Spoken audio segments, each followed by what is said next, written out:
When most people think of the Winter Olympics, a few defining moments immediately come to mind, like the miracle on ice when the United States men's hockey team defeated the heavily favored Soviet Union at the 1980 Winter Games with a roster of college players, or Shaun White's era of dominance, where he won 3 Olympic gold medals across 2006, 2010, and 2018, redefining what was possible in snowboarding, or the 1988 Jamaican bobsledding team, whose unlikely Olympic debut inspired the 1993 Disney film Cool Runnings.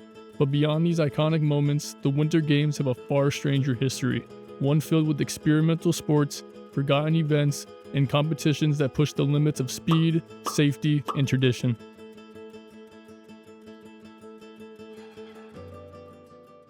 Ski ballet, also known as acroski, combined alpine skiing with choreographed movements. Athletes performed routines set to music and were judged on rhythm, balance, and technical control. The sport appeared as a demonstration event at the 1988 and 1992 Winter Olympic Games.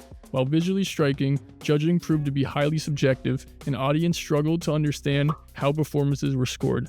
As the Olympic program shifted more towards competition formats, ski ballet was eventually phased out. Skijoring involved a skier being pulled at a high rate of speed by a horse down a track roughly 900 to 1,200 feet in length, or 4 football fields. Skiers must navigate a series of jumps and gates, and at some events, just to make things more difficult, participants are required to grab rings as they pass them on the course.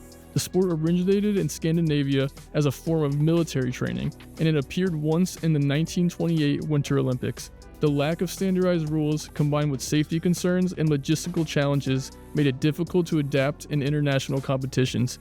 As a result, skijoring never returned to the Olympic stage. Speed skiing was built around a single objective: reaching the highest possible speed. Athletes launched themselves down steep mountain slopes in aerodynamic suits that resembled Power Rangers, pushing beyond 140 miles per hour with little room for error. The sport appeared as a demonstration event at the 1992 Winter Games, but its Olympic run was short-lived. During pre-game warm-ups, Swiss skier Nicolas Bocace was killed after colliding with a snow groomer. In the aftermath, Olympic officials decided the risks were just too great, and speed skiing was removed from future consideration. However, of all the events mentioned in this video, speed skiing may be the one most deserving of a return.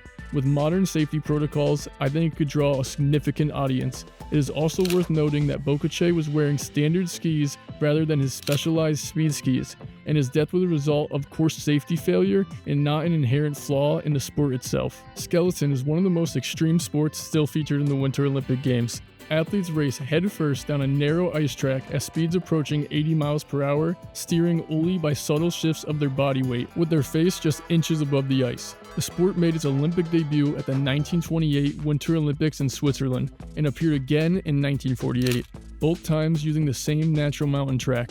But with growing safety concerns and the lack of suitable tracks, skeleton was removed from the Olympic program for more than 50 years. The sport finally returned in 2002 at the Salt Lake City Winter Olympics, following major advances in track engineering and safety standards. But despite these improvements, skeleton still remains one of the most physically demanding and intense events at the Games, requiring athletes to combine precision, nerve, and complete trust in the course beneath them. The Winter Pentathlon appeared only once at the 1948 Winter Olympics. The event combined cross-country skiing, downhill skiing, fencing, pistol shooting, and horse riding, a demanding mix intended to mirror the ideal skill set of a military officer.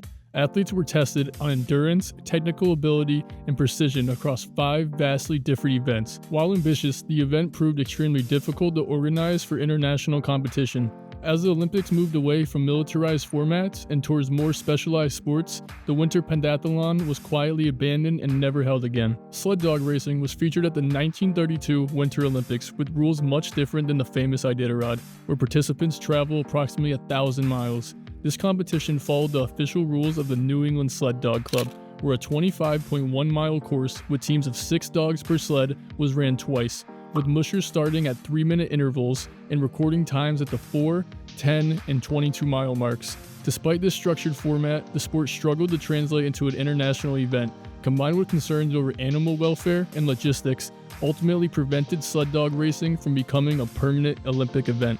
Ice stock sport is often compared to curling, but instead of stone discs, athletes slide heavy wooden or metal stocks across the ice towards a target, with 3 separate events: teams, distance, and target shooting. where participants get 5 shots each and can score between 1 and 9 points per throw. The sport appeared in 1936 and then again in 1964, reflecting its popularity in the alpine regions of Europe. Despite its deep regional roots, the sport never gained widespread international participation like curling. The Winter Olympics we remember are defined by legendary moments and familiar events. But the games we see today are the results of decades of experimentation, sports tested, refined, and sometimes abandoned. Some disappeared because they were too dangerous, others because they were too complicated, and a few simply because the world moved on.